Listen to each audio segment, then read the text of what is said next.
welcome you. Come on in, we welcome you. Let go, be free. Come on in and take a seat. We're glad you're here. We're spreading love, joy, and cheer. So come on in, come on in, come on in. We're dancing in the street. Come on in, come on in, come on in. We welcome you. Let go, be free. Come on in and take a seat. We're glad you're here. We're spreading love, joy, and cheer. So come on in, come on in, come on in, come on in, come on in. We welcome you. Come on in, come on in, come on in, come on in, come on in. We welcome you. Let go, be free. Come on in and take a seat. We're glad you're here. We're spreading love, joy, and cheer. So come on in, come on in, come on in, come on in, come on in. We welcome you. Come on in, come on in, come on in, come on in, come on in. We're dancing in the street. Come on in, come on in, come on in, come on in, come on in. We welcome you. Come on in, come on in. I feel them. Come on in. We welcome you. Come on in. See, I told you I felt that energy right at the door. Reveal, reveal the love inside of me. Reveal the love that I was meant to be. And every time I open up, love is what I see. Reveal the love in me, the peace. Reveal, reveal the peace inside of me. Yeah, reveal the peace that I was meant to be. And every time I open up, peace is what I see. Reveal the peace in me, the joy. Reveal, reveal the joy inside of me. Reveal the joy that I was meant to be. And every time I open up, joy is what I see. Reveal the joy in me. Reveal, reveal the love inside of me. Reveal the love that I was meant to be. And every time I open up, love is what I see. And every time I open up, peace is what I see. And every time I open up, joy is what I see. Reveal the love in me.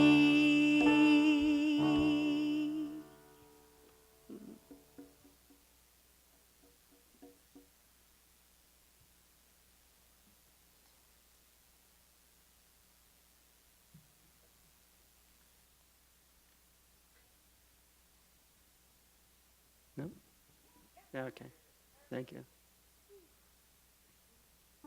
Great. Let us pray. And I know that God is all there is. God is that all-loving source that permeates each and every one of us. Each of us here at Seaside is that divine essence, which is love.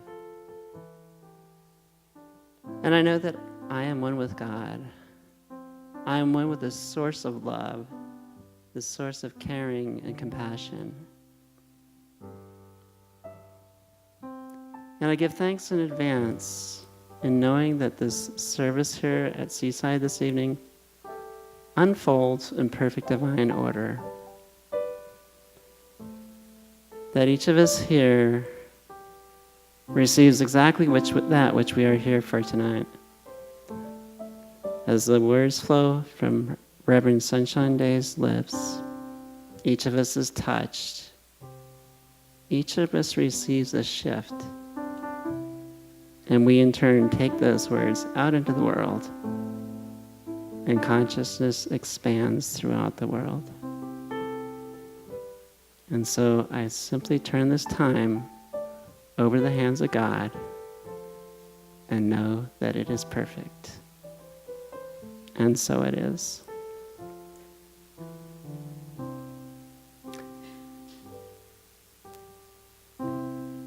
Good evening. My name is Brian Atkins. I have been a practitioner here at Seaside for 12 years now. Our reading this evening is it's from the Science of Mind text, and it's on treating stomach and bowel disorders.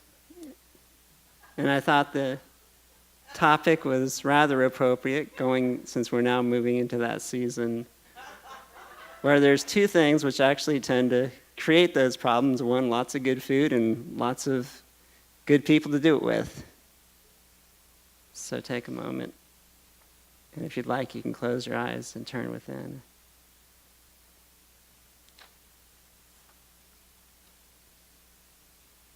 The very best mental remedy for stomach trouble is love and joy. Say to yourself, the glory of my thought makes me immune to negative experiences, even to negative suggestions. The very life of God vitalizes my every organ and tissue. I now have perfect and complete faith in God as my ever-present good. My faith fills me and elates my entire being. As my thought relaxes, all the muscles of my body relax. The life spirit flows through me, and my body responds perfectly to its healing activity, and every function of my body is now brought into perfect action. The infinite law which is within me is now healing me, making me whole after the pattern of an infinite and eternal perfection.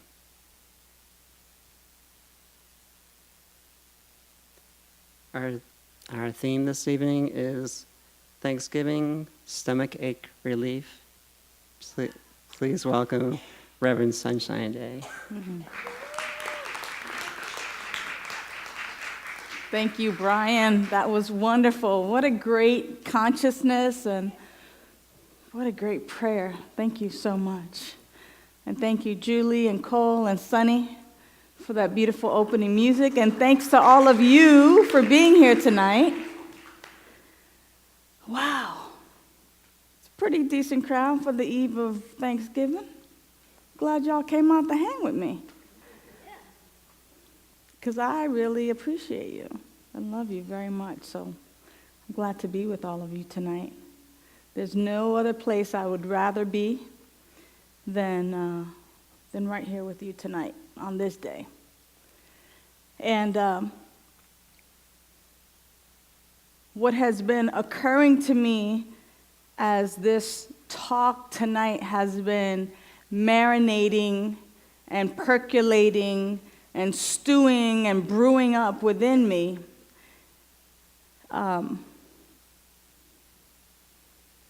is this idea of Thanksgiving stomachache prevention. Because as any good practitioner, Brian read you what the truth is that we need to remember and what we need to say. And I'm here to not only anchor that and lift that up, but to kind of rewind as to what caused that in the first place, so that we might become aware of what it is that is causing the stomach ache, the irritation, the dis-ease, so that as we become aware of what it is, we can then prevent it or shift our awareness and our consciousness so that we are indeed promoting health and wholeness, that we are indeed promoting our well-being. Now, how many of you in the last few days have had a stomach ache? Be honest. My stomach has been turning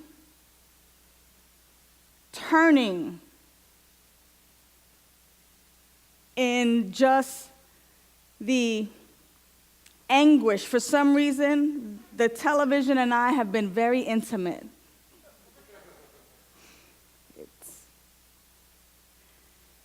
And not to look at it, not to be aware of what's happening in our midst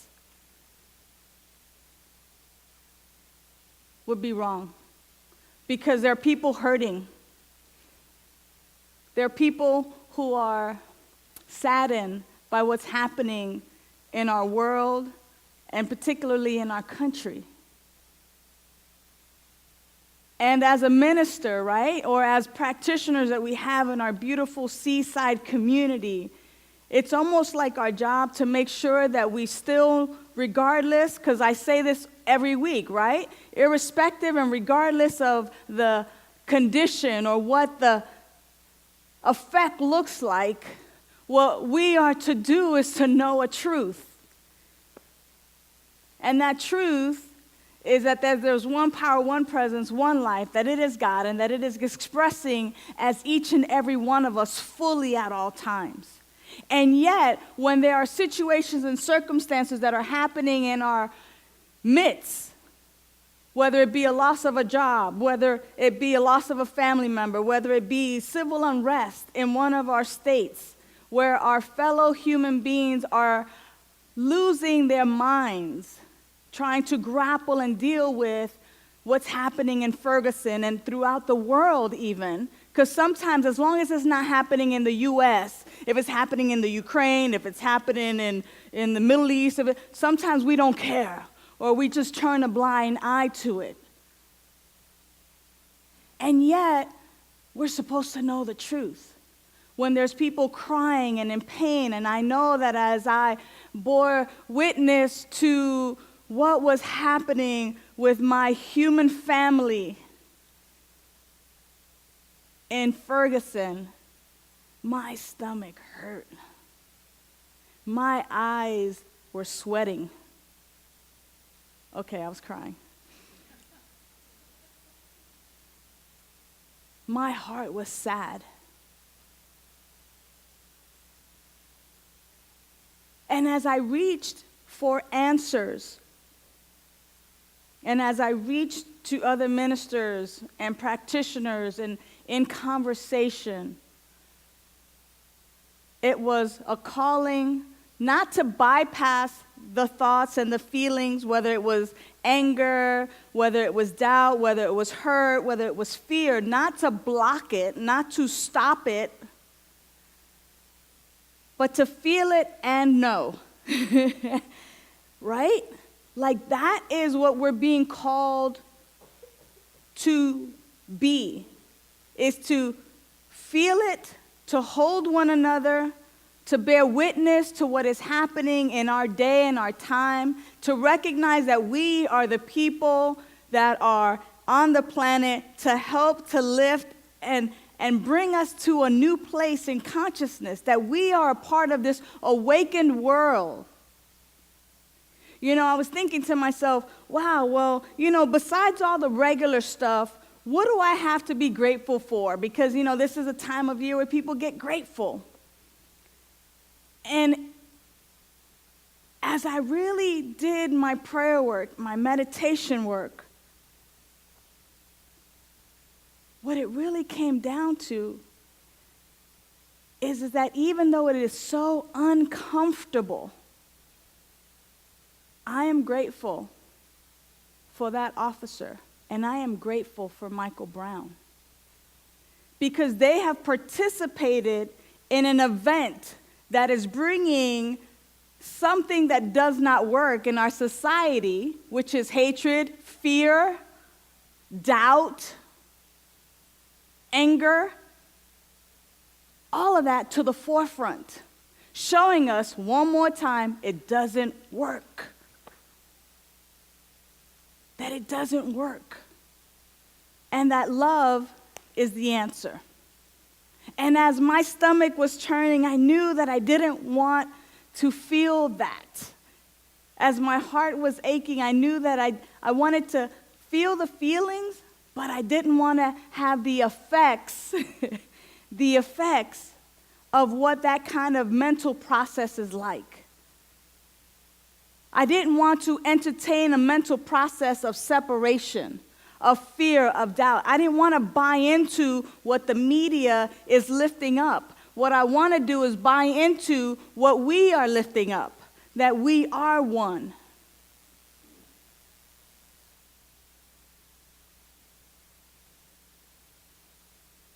Stomachache or Thanksgiving stomachache prevention is caused, the way he says, frequently, this is Ernest Holmes in the first part of the reading. He says, no organ in the body is more quickly upset by a disturbed mental condition than the stomach. And I breathe into that. Like, what are we mentally entertaining? Are we picking sides, or are we able to just kind of go, you know what? This situation, if there's one power, one presence, one life, and that is God, and if I believe that, then I have to know that everything is in divine order. And if I believe that, then this situation happening in our midst is in divine order for what? To bring a greater truth. And my job, especially if I want to have that Thanksgiving stomachache prevention, is not to have a disturbed mind,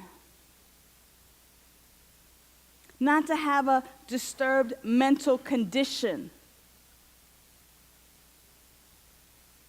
My job is to know that everything is unfolding in a divine way, even when it's not pleasant, even when it's hurtful, even when people are crying, even when people are just not even loving and caring for and about one another.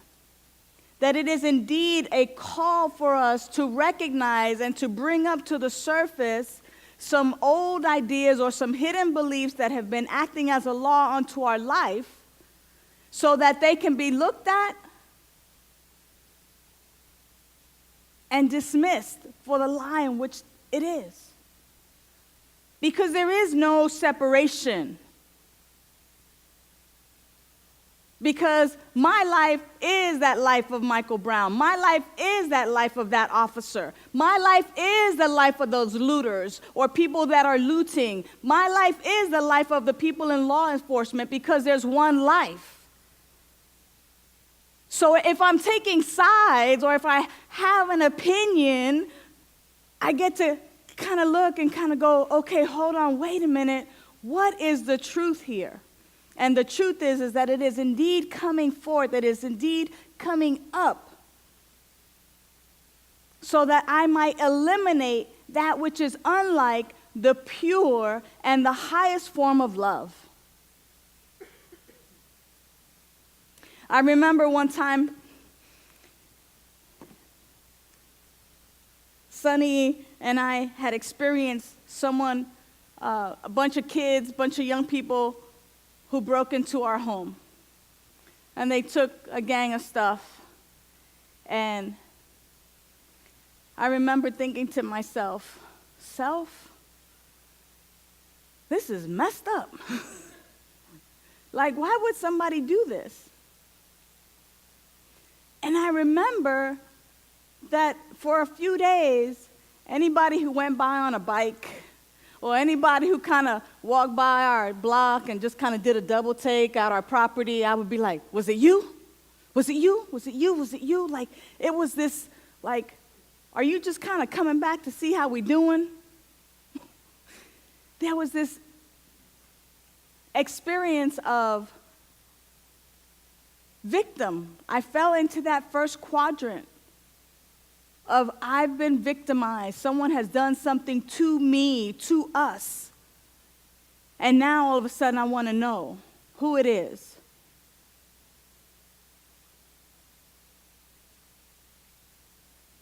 And we get there. We get there. But the key is not to stay there, right? Because I would still be kind of looking around even today.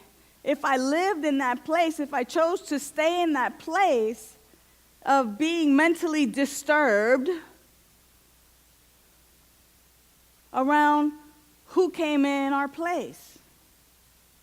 But instead, I was reminded of the truth.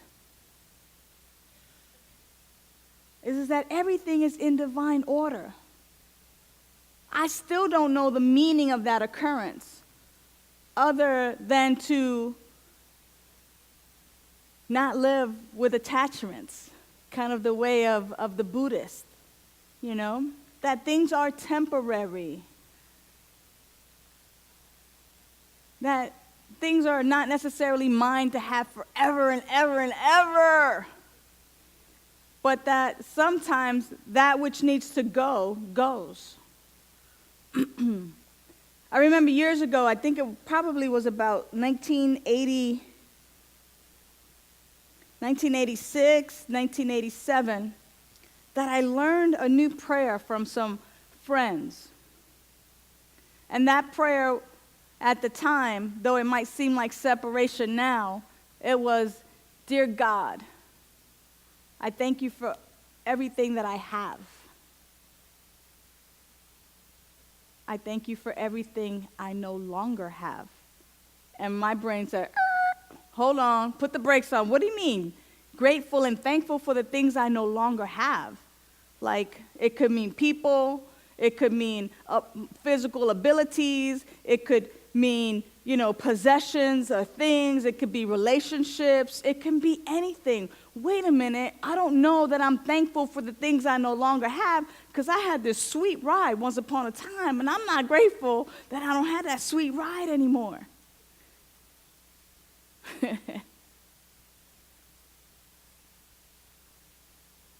But imagine as we hold on to things that we no longer have, or hold on to a memory, not that we want to dishonor the memory of folks or places or things or anniversaries that have come into our life, but imagine holding on to something we no longer have to the degree in which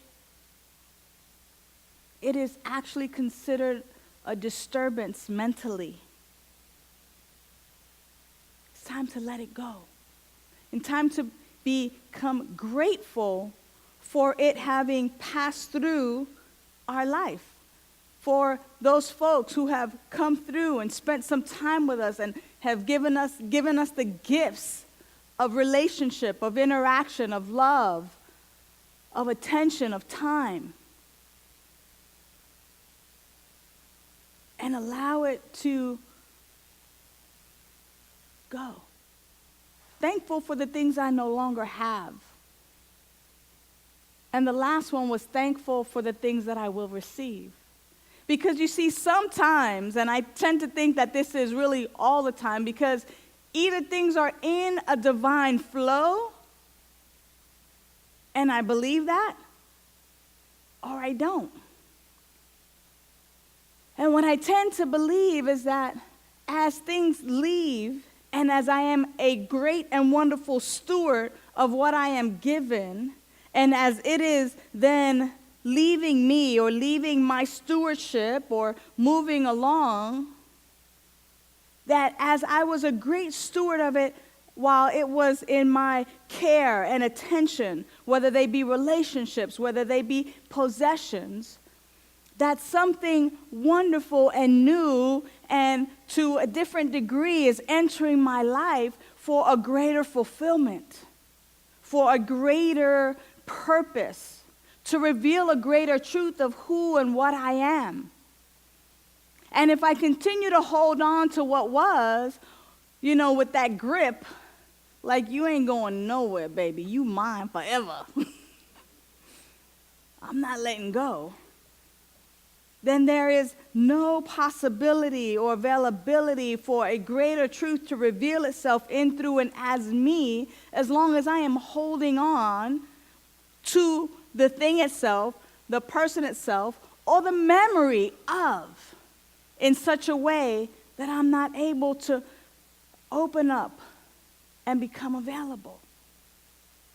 You see, Ernest Holmes was really, really clear. And if some of you follow the works of Louise Hay, it's all based on the same thing. It's all based on our physical condition being the manifestation of a thought. And a thought that is not necessarily for our highest and best. So we go back to that idea that we did last year of the thought exchange, of exchanging the thought for one that is a truth instead of entertaining the thoughts that continue to be a lie. Frequently, people not even familiar with this manner in which thought controls the body are heard to remark that certain experiences have upset my stomach. I started out with that. Because as I saw that I allowed myself to get caught up in the media, to get caught up in the frenzy, to get caught up in hour after hour after hour of just watching the same thing over and over and over again, my stomach was upset. It upset my stomach. And it wasn't that it did it, but it was my entertainment of it, my thoughts about it, that caused this reaction or this response in my own body. And so I'm happy that it happened. I'm grateful that it happened because I was able to then uncover areas of my life where I still can grow, where I still call the hurt that I see injustice, or that I currently see and can entertain thoughts of separation, of doubt, of fear. What's going to happen in my neighborhood? What's going to happen in my town? Even though we're not there, what's going to happen here? Are we safe? Let me make sure the doors are locked. Are we da-da-da-da? Like all of that. What's going to happen? Is the whole world going to lose its mind? Like, what's up? And I had the opportunity that, like, once I got way out there on that edge, oh, wait a minute. I have a spiritual practice. What? Psych. Just kidding. I get to know a deeper truth here. I get to have some conversations. I get to allow this to come up so that I can look at it and kind of go, oh, wait a minute. Here I go, falling into victim consciousness. Here I go, falling into doubt and fear and worry. Here I go, oh, wait a minute. That's not the truth of who I am. That's not how I roll. That's not who I be. I remember I am the unique and magnificent, unrepeatable way that God is expressing on this planet. And what I know about God is that God is love. God is not fear or doubt. God is love. And God is each of us. So I get to be in that place of love. I get to be in that place of recognizing our oneness and our wholeness. And can it get challenging? I think for each and every one of us, we have situations that always become a challenge, but the thing about a challenge is that it is an opportunity for us to rise to the occasion. I was at my local coffee shop, and they have this new machine that makes coffee. What's it called, baby? Clove? It's called like a clove machine. It's like super, super expensive. It's kind of like a giant French press, but then it does a reverse French press, right? And the way I was thinking about it, it kind of relates to life maybe, and sometimes what we do, or at least what I do, or what has happened in my experience and maybe in the experience of many of us, is that there are these coffee grinds, and after it kind of sits for about 5 minutes or so in that hot water, after a while, things just get pressed down. Just kind of gets pressed down and almost forgotten about. And now just like coffee water. But this machine, what it does is that then it has the reverse, and so it begins to lift the grinds up and brings the grinds all the way to the top, and then the barista just gets rid of the grinds. And there you have like this double dip kind of coffee.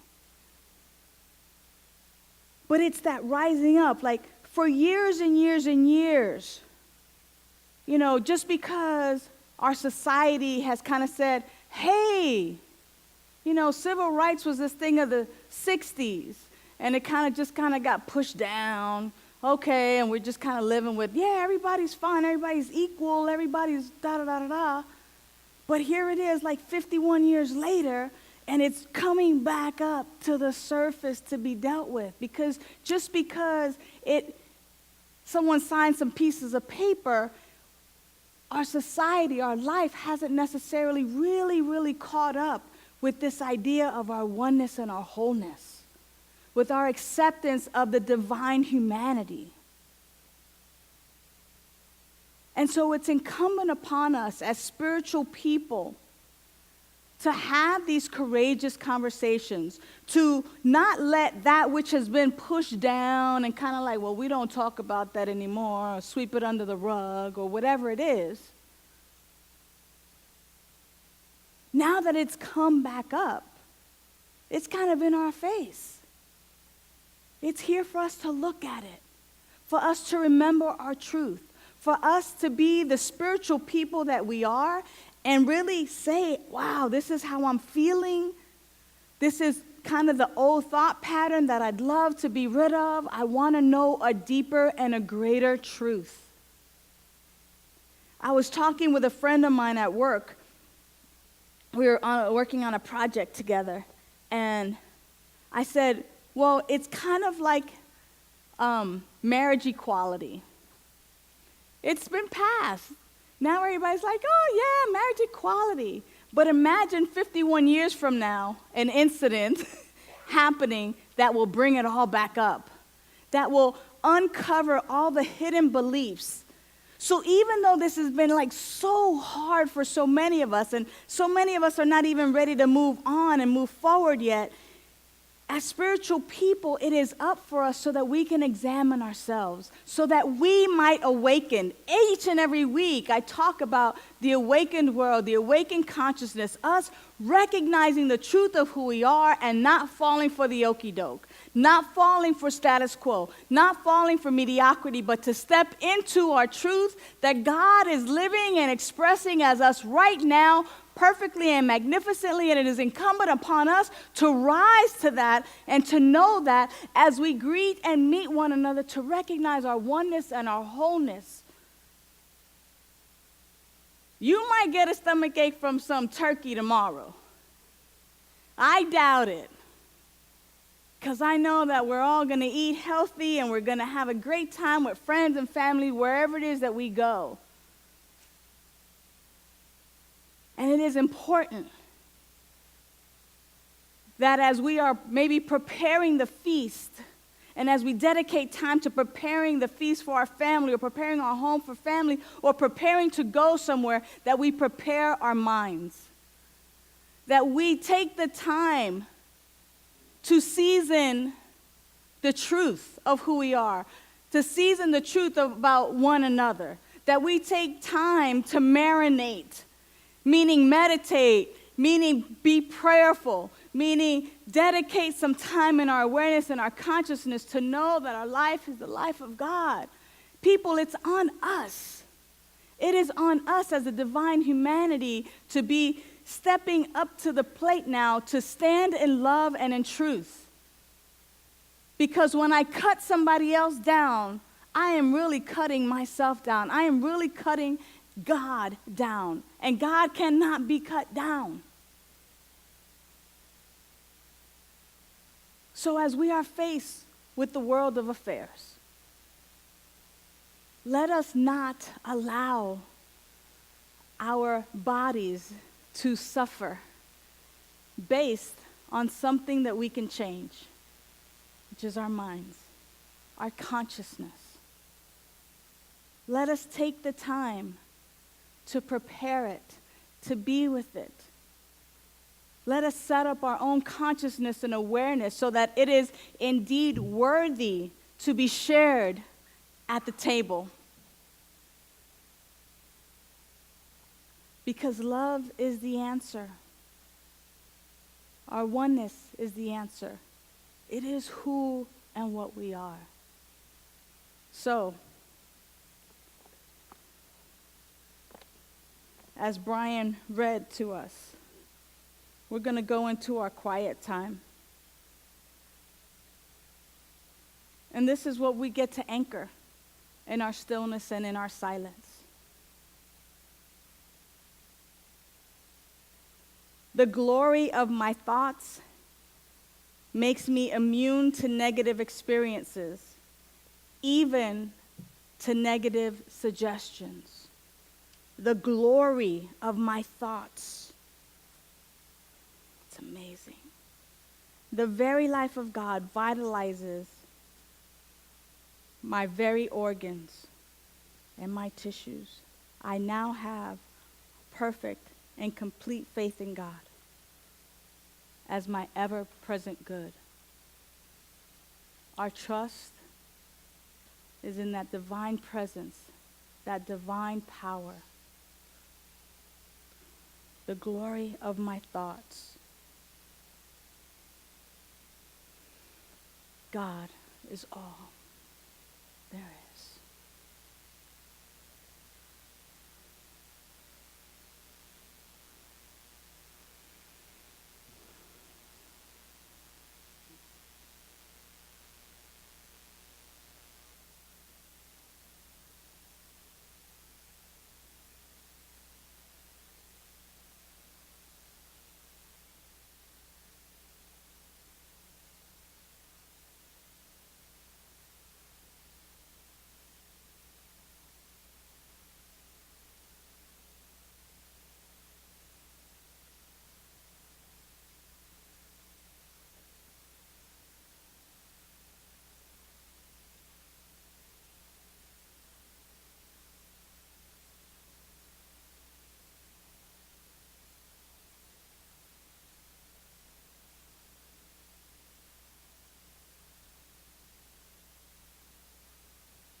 and how good it is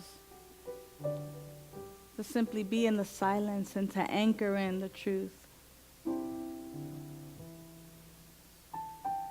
The truth of the one power, one presence, one life that is expressing beautifully and magnificently as each and every one of us right now.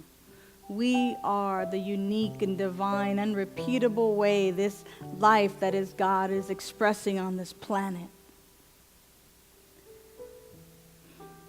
We are made of the same particles as the stars, as the dirt. It is all part of the oneness and the wholeness. And so right now, my prayer is not for myself, but indeed for our planet, for the divine humanity, that we might learn in a greater way how to love one another, how to hold one another, how to listen to one another, that we might create a space and a place where we can appreciate our similarities and appreciate and respect the variety and the difference, recognizing that life is expressing in so many beautiful and unique ways. I give thanks for those who have come before us to pave the way to this awakened world, to pave the way for us.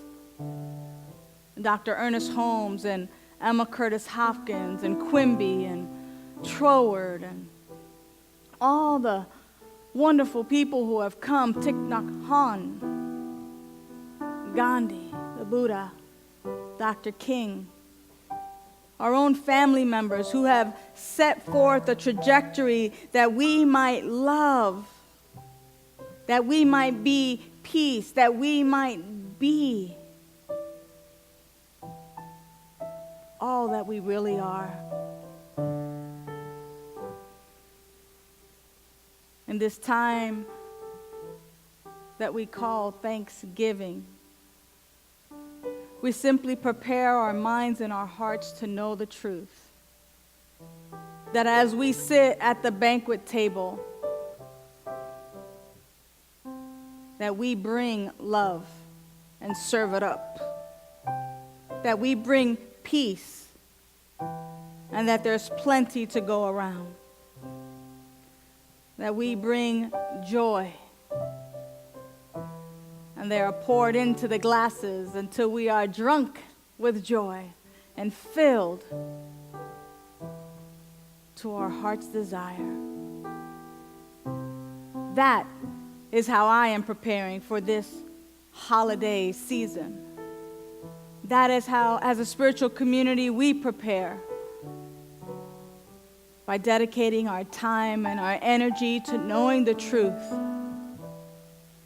that we might never, ever, ever experience one of us hurting one of us, that we might awaken to a world that appreciates and loves and cares for all life. So today I choose to see the sacred, to hear the sacred, to speak the sacred, because all life is sacred. I see the sacred. I hear the sacred. I speak the sacred. All life is sacred. And from this place, I give thanks for this divine spiritual community known as Seaside, blessing each and every one of us as we go from this place to be with our family, with our friends, to be alone, to be wherever it is that we show up on this planet.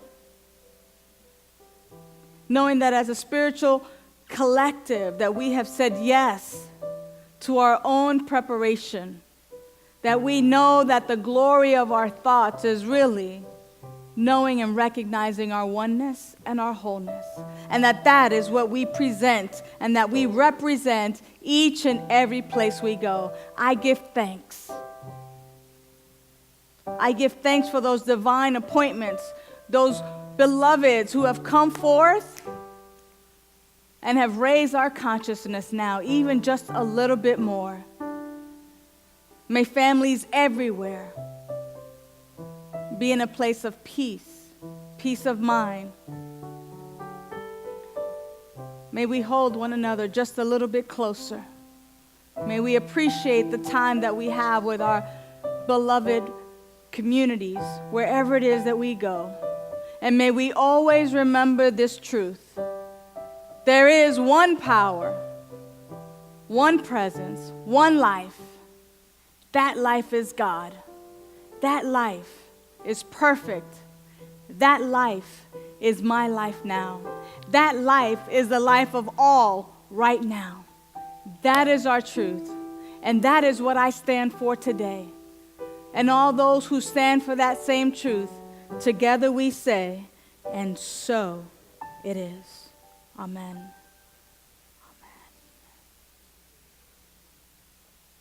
Amen. I love these new lights. I'm grateful for them.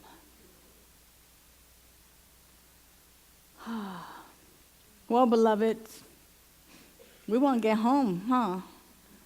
Get home to be with folks we love, now that we've come to be with folks we love here. So the time now is time for our conscious giving time. So I simply invite you to take out that which you've brought to share with your spiritual community as I invite our ushers, Dennis and Melissa, forth. Take out your gifts, your tithes, your offerings, that which you brought to share, and simply hold them in your hands, knowing that this has come through you. And that as you place them in the basket, become grateful that you have been given that which you have been given, and that you now take a portion of that to share with this spiritual community. Bless it, knowing that it is indeed falling in great hands. And that as a spiritual community, we are great stewards of that which comes, so that we have for our programs, for our center, for all the things that make Seaside such a wonderful place. It is a joy to give, and give from that joyous place, knowing that we are indeed blessed. So it is. Please go forth, multiply this consciousness. And as you give, you receive. So please sit back, open up, and receive the love that is Sunny Daye.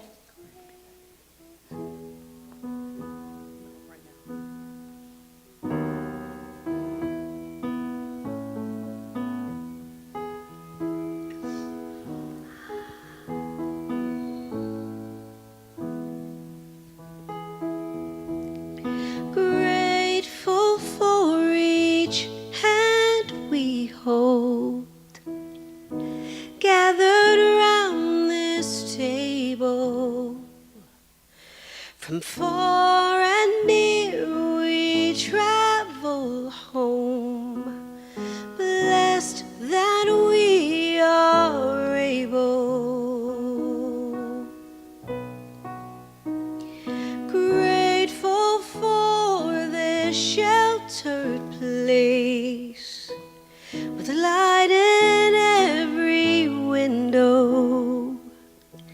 Say welcome, welcome, share this feast. Come in away from sorrow.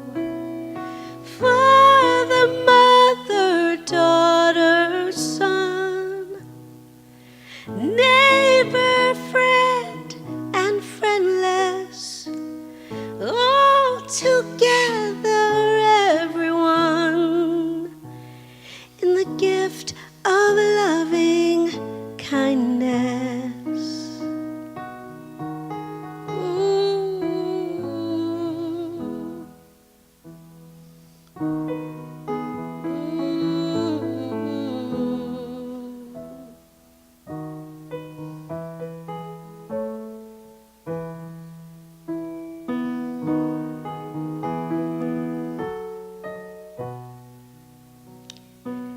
Grateful for what's understood and all that is forgiven. We live each day for our good, to lead a life worth living. Father, mother, brother, son, neighbor, friend, and friendless, all together, everyone. Let grateful days be endless.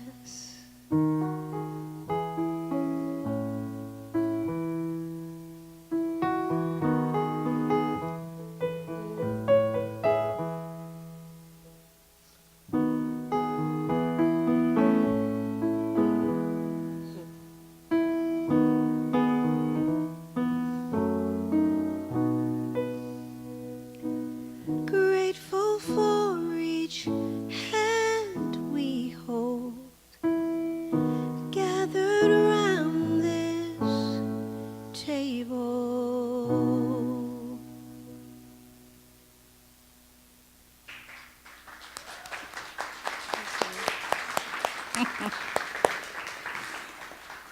Thank you, Sunny Day. And that is Julie Moon Albright.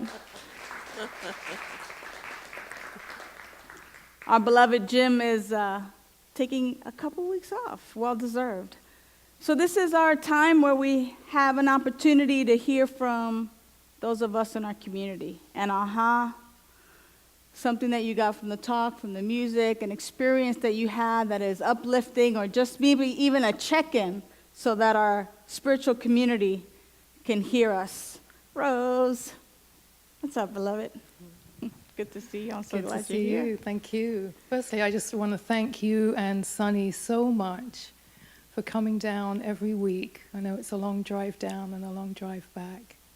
You really, deep gratitude from all of us, clearly. I had a aha, or awakening, an awareness.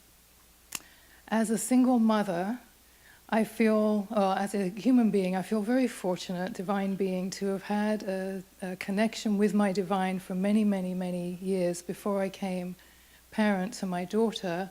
But it was being a parent to my then stepson that got me into this journey of raising consciousness.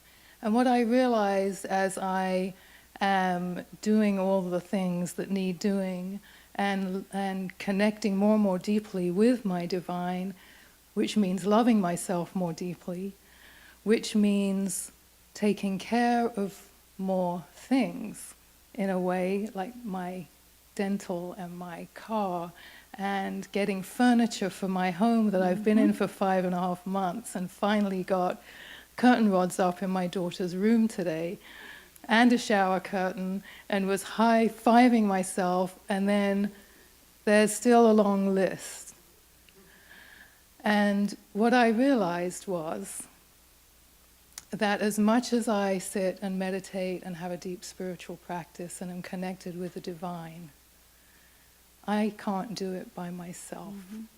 To really love myself, I need to reach out to my community, which a lot of it is you, whether I know you or not, with just even the little things like someone to call and find out the cheapest place I can get a new timing belt. You know, who's the best dentist in town?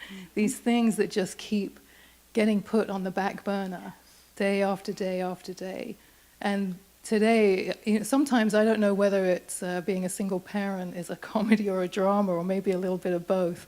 But I had my list, and my divine had me sit down and actually play some guitar for a little while, which was beautiful. Yeah, so which I haven't been able to do for almost a year because I've had an injured arm. And these songs that I wrote, it's time to get them out. Another thing to do, but it brought me some joy. Got the curtains up, looking at the clock, like, okay, I can get that done before, hopefully, Daye, my daughter, doesn't call me. She's away for Thanksgiving. You know, before I leave for here, I can get dinner, I can have a shower, I can get these things done before I come. Right. So it's like, great, I get the curtain things done, I can have dinner, then I can have a shower. So I sit down and I realize, oh, I have to cook dinner. I forgot about that part. So I was like, okay, I can either cook dinner or have a shower and gussy myself up for church. So clearly, by how I look, I chose to have dinner. That's right. I was still And late. you gussied up. Oh, well, thank you. Of course. At least I got my shoes on and not my slippers. But I just, I came across something the other day that asked, what would you do if you were fearless? So I feel having this opportunity to be real, honest, authentic, and the God in me is asking the God in you, anyone that would like to support those of us who are single mothers, single fathers, that are in this community that have extra bits of time, whether it's even to bring over a meal so we don't have to cook one night when we have our kids, it would make a huge, huge difference in our own sanity and in our own hearts, so that we don't lose it with our children on those moments where we just can't do one more thing, no matter how deep and long a practice that we've had. So I'm reaching out in gratitude, advanced gratitude, Yes. for all the support coming in from here on out. This is huge for me, believe me. For not just myself, but my dear sister Jennifer. We reach out to each other, and sometimes we've had to say no to each other. And it's painful because we're single moms too, and we can't just reach out to other single parents. So thank you. Thank you for giving me this time, and thank you for bringing me deeper and deeper into my practice to be able to really understand that God is in the physical realm, not just the etheric and spiritual and meditation. That's true. Thank you, and you're welcome. You're welcome, you're welcome. I got you, but anybody else? Yes, I'm going to save you for last. The best for last, okay? What's up, beloved?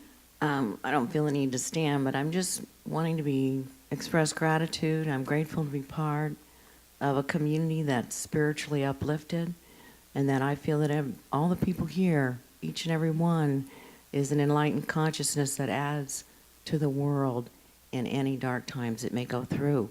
That we all know our oneness, that we all know our brotherhood and our sisterhood. Yes. And I'm grateful. Yes, thank you. All right. Bring it on home, Nicolette. Yippee. Yippee-yi-yo, Kaye. Okay. I just wanted to say, because my mom usually says to me, you receive and you give. Mm-hmm. And I just realized while I was sitting here for Thanksgiving, it says thanks, thank you for giving me the thing or whatever. Mm-hmm. And you give at the same time. So Thanks for giving and giving for thanks. Love you. Well, no service would be complete without me giving thanks, too. And I always want to be mindful of ways that I am served and that I am given so much. And that by receiving, we give. It is, just like Nicolette said, it is that reciprocal nature of life. So I want to make sure that I thank our wonderful music team. Tonight we have Cole Miller, who is here physically and mentally and spiritually and gives so much all the time. Thank you so much for your service. Sunny Daye, thank you so much, beloved. I love you. Thank you for always bringing your best self at each and every time. And tonight with us, let's give a warm Seaside love and sense of gratitude to Julie Albright. Thank you so much. Thank you. For showing up as you.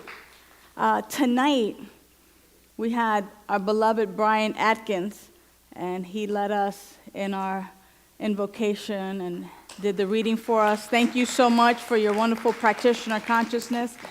And then his silent partner has been in the back radiating light, and that's Ellen Rice. So we love you, Ellen. Thank you so much for just sitting and knowing and radiating consciousness. Our practitioners are going to be available for us. Not only did they perform during our service, but after service, their gift to us is a moment in prayer.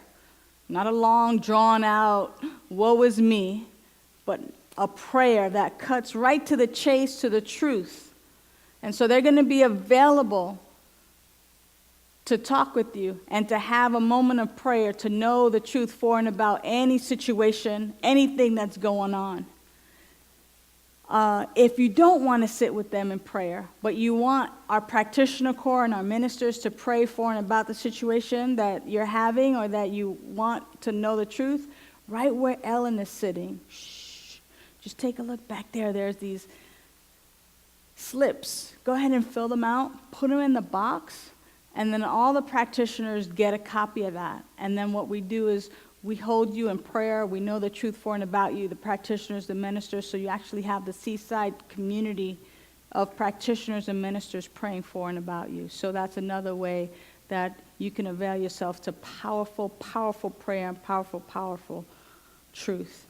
Our sound tonight was Melanie Bennett. Thank you, Melanie, for all your help, all your gifts and talents. And behind the camera tonight, Tim Griffin, thank you so much for making sure that we get out into the world in many ways and that later on we're archived and people can come back and watch as well. And of course, last but not least, our beloved Jenny Mills. Thank you, Jenny. She's our coordinator, making sure everything unfolds perfectly and magnificently. Thank you so much for your service. And last but not least, thank you for showing up. Thank you for listening. Thank you for opening up your hearts and your consciousness, your ears, just to even hear, just so that we might even have a back and forth and that we might know a greater truth. Hey, And you. last but not least, let's thank Reverend Sunshine. Aw. Thank All you, right. beloved. My joy. It is my joy. So, please rise. We're going to do our closing prayer, and our closing prayer is a song, because anything sung is like being prayed twice. Come on, beloved Nicolette, lead us, please. This is our prayer, a song of peace. We get to be the change we want to see, with open hearts and open hands. We lift our voices, in love we stand. This is our prayer, a song of peace. We get to be the change we want to see, with open hearts and open hands.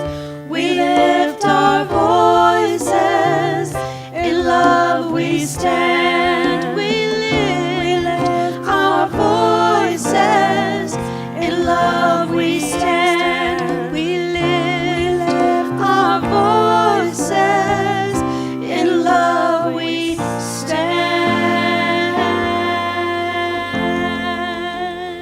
See you in the family room for some hugs. Nice job, honey.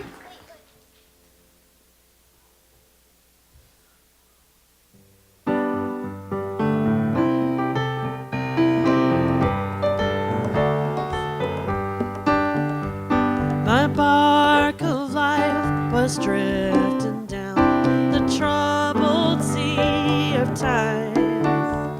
Since first I saw your smiling face, and youth was in its prime. I'll never forget wherever I roam, wherever you may be. If ever I had had a friend, you've been that friend to me.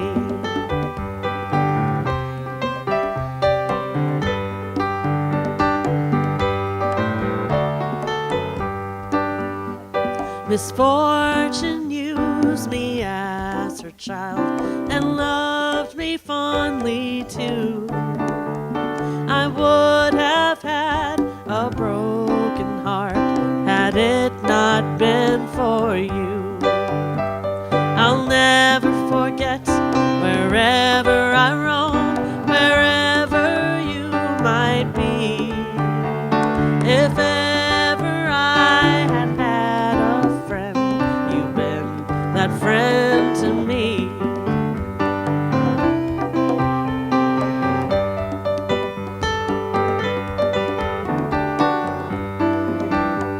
Now I look back upon the past, across life's troubled sea, and smile to think through all I've seen, you've been that friend to me.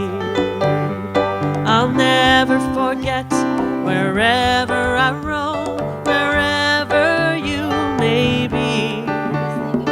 If ever I had had a friend, you've been that friend to me. I'll never forget wherever I roam, wherever you may be. If ever I had had a friend, you've been that friend to me. If ever I have had a friend, you've been that friend to me.